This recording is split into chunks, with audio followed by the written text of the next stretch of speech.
दोस्तों, नरेंद्र मोदी और अमित शाह की अगली चाल को समझना वाकई मुश्किल है।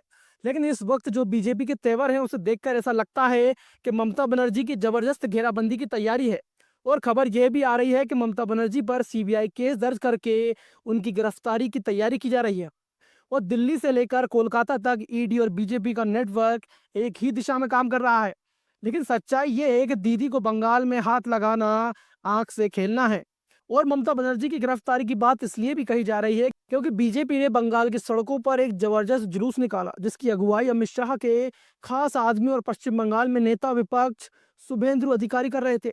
और उन्होंने खुलेआम कहा कि ममता बनर्जी और उनके पुलिस डीजीपी और कोलकाता पुलिस के पुलिस कमिश्नर पर मुकदमा दर्ज होना चाहिए, इन्हें जेल भेजा जाए।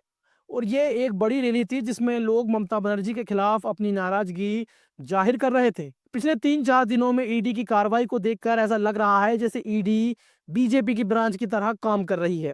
ईडी ने ममता पर केस करने के लिए हाईकोर्ट का दरवाजा खटखटाया था। जब हाईकोर्ट ने इसे टाला तो ईडी सुप्रीम कोर्ट पहुंच गई और वहां दावा किया कि ममता बनर्जी ने उनके हाथ से फाइलें छीनी है, सबूतों को नष्ट किया है और उन्हें गिरफ्तार करना चाहिए। यही बात बीजेपी के नेता मीडिया के सामने भी कर रहे हैं। सवाल यह है कि क्या बीजेपी ममता को गिरफ्तार करके बंगाल में अपना दबदबा बढ़ाना चाहती है और क्या इससे उन्हें चुनावी फायदा होगा? याद कीजिए, इससे पहले दो प्रमुख सीएम झारखंड के हेमंत सोरेन और दिल्ली के अरविंद केजरीवाल को भी बीजेपी की तरफ से जेल भेजा गया था। लेकिन दोनों के मामले हल्के थे। कोर्ट ने कहा कि इनके पुख्ता सबूत नहीं है। लेकिन तीसरे नंबर पर क्या ममता बनर्जी को भी जेल भेजना सही होगा? बंगाल में उनकी पकड़ और समर्थक बहुत मजबूत हैं और बीजेपी अगर चुनाव के मौसम में उनके खिलाफ सख्ती दिखाती है तो ये उनके लिए जोखिम बन सकता है। कुछ लोग कह रहे हैं कि मोदी और शाह ममता पर मनोवैज्ञानिक दबाव डालना चाहते हैं, मुकदमा दर्ज करके उन्हें चुनाव के दौरान डराना चाहते हैं। लेकिन गिरफ्तारी का फैसला आसान नहीं होगा। सुप्रीम कोर्ट का रुख निर्णायक होगा। और जहां अमित शाह और मोदी के सभी शीर्ष वकील ईडी और सीबीआई के पीछे खड़े हैं, दूसरी ओर ममता भी सुप्रीम कोर्ट में मौजूद है। और सुप्रीम कोर्ट को यह तय करना होगा कि क्या ममता पर केस रजिस्टर हो सकता है और अगर हो सकता है तो बीजेपी क्या कदम उठाएगी, क्योंकि बंगाल में चुनावी माहौल ज्वलंत है और ममता की गिरफ्तारी हिंसा और बड़े राजनीतिक संकट को जन्म दे सकती है। प्रसून आचार्य और उमाकांत जैसे विशेषज्ञ मानते हैं कि ममता बनर्जी को जेल भेजना बीजेपी के लिए सबसे बड़ी राजनीतिक गलती होगी, क्योंकि उनका जमीन पर नेटवर्क और समर्थक बहुत मजबूत है। और अगर चुनाव से ठीक पहले उन्हें गिरफ्तार किया गया तो बंगाल में तृणमूल कांग्रेस का जनाधार और अधिक मजबूत हो जाएगा और बीजेपी का चुनाव में प्रदर्शन कहीं ना कहीं प्रभावित होगा। लेकिन मुकदमा दर्ज करने और गिरफ्तारी की तलवार लटकाने से उनका चुनाव अभियान प्रभावित हो सकता है।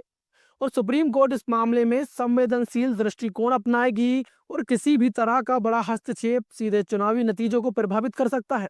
इसलिए फिलहाल ईडी ममता पर कार्रवाई कर रही है लेकिन गिरफ्तारी से बच भी रही है। और बीजेपी के अंदर भी विवाद है कि क्या इतनी बड़ी कार्रवाई करना सही होगा, क्योंकि बंगाल की राजनीति में हिंसा उग्रता बढ़ सकती है। और प्रसून आचार्य के अनुसार ममता की गिरफ्तारी से बीजेपी का नुकसान हो सकता है और चुनावी माहौल और अधिक जटिल हो जाएगा। वहीं ममता बनर्जी का कहना है कि उन्होंने केवल अपनी पार्टी के दस्तावेज उठाए थे और बैंक या वित्तीय दस्तावेजों में हस्तक्षेप नहीं किया। और इस पूरे मामले में सुप्रीम कोर्ट और हाई कोर्ट की भूमिका निर्णायक होगी, क्योंकि चुनाव से पहले कोई भी बड़ा कदम लेने से पहले अदालत की सुनवाई का इंतजार करना बीजेपी के लिए बेहतर है, क्योंकि बंगाल में चुनाव आने वाला है और ये अब तक का सबसे भयानक और जटिल चुनाव होगा। ममता बनर्जी और बीजेपी के बीच संघर्ष इतना गहरा है कि किसी भी तरह की जल्दबाजी और गिरफ्तारी बीजेपी के लिए भारी पड़ सकती है। और इसलिए फिलहाल केवल मुकदमा दर्ज करने और राजनीतिक दबाव बनाने की रणनीति अपनाई जा रही है। लेकिन गिरफ्तारी किसी भी समय भारी राजनीतिक संकट और हिंसा का कारण बन सकती है। और बंगाल की राजनीति अब पूरे देश के लिए एक सेंटिमेंटल और चुनावी चुनौती बन गई है।